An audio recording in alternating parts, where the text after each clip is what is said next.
February festival where Bob did Maggie's Farm, and oh God, it's so damn good. And Mickey Jones is the drummer on that, who is an actor, you know. It's interesting how the acting and music intertwine. Bob, I mean, God, one of the high points of my life was working with Bob, man, playing with him in that movie, Masked and Anonymous. Oh, what a thrill. You leaving town? Yep. By choice this time? Not really. I'm gonna be gone for a couple of days. Let me go with you. Uncle Sweetheart is organizing a benefit concert to help the real victims of this revolution.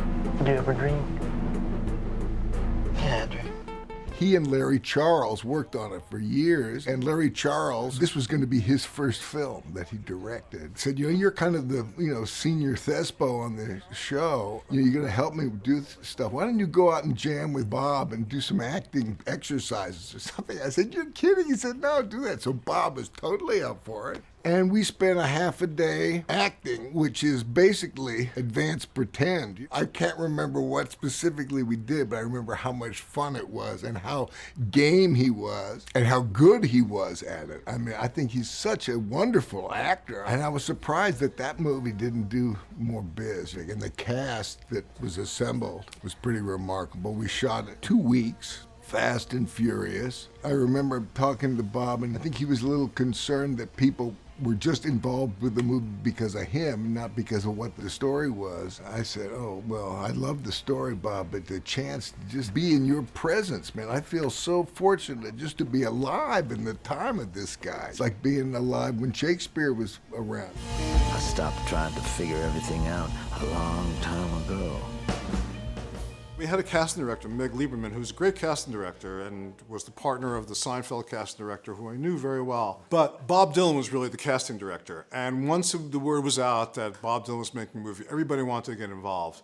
But then it became a matter of schedules, budget, all those kind of things. People weren't available, didn't have any flexibility with our schedule. It was very tight, 20 days. We did a really good job of that. I was really happy. I felt like the actors completely embodied those characters. I had tried to hire somebody to do that preacher thing at the beginning, and I just wound up doing it myself. And I remember being so excited to be reading Bob Dylan's words. I am acting Bob Dylan's words. I mean, that was immediately one of the most exciting things I'd ever done.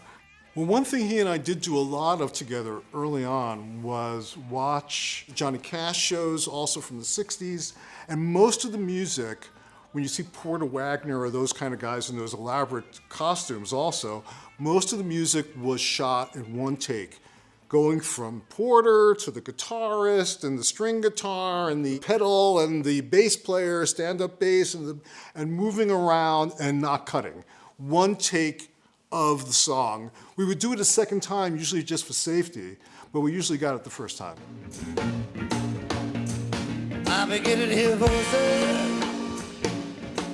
We shot on the streets for about 2 weeks. It was very, very hot, and Bob wanted to be supportive of the crew. So even in the heat, he would go out wandering around in his dress clothes from the film to make it clear to the crew that he knew it was hot and was supportive. And I was very impressed by that. And then we shot for about 2 weeks inside this studio, maybe 3 weeks.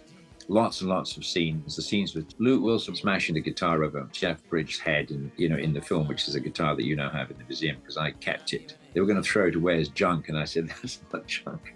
So I actually kept it, and when you opened the museum, I thought, it was one of these things that happened. I used to have a watch in here that was Bob's watch in the film that actually also gave to the museum. Working on that was really fun because you could tell how much Dylan loved movies. Yeah, we shared what's called a half banger, where they've taken a little trailer and they've divided it in two, and I was on one side and Dylan was on the other. You could hear him playing the guitar. You realize how those guys, how tied into it they are. Because you just think, well, get a little older, they've accomplished so much, they probably just want to take it easy. They're not kind of writing new stuff, and they're not, working on chords or different melodies, but they are. And then that's why something like, you never know whether it's writing like Chronicles or doing the painting or the sculpture. You don't know if it's a break from the songwriting and the performing on stage, or if it's fueling it and inspiring it. but those guys that are just kind of dedicated to creating new things.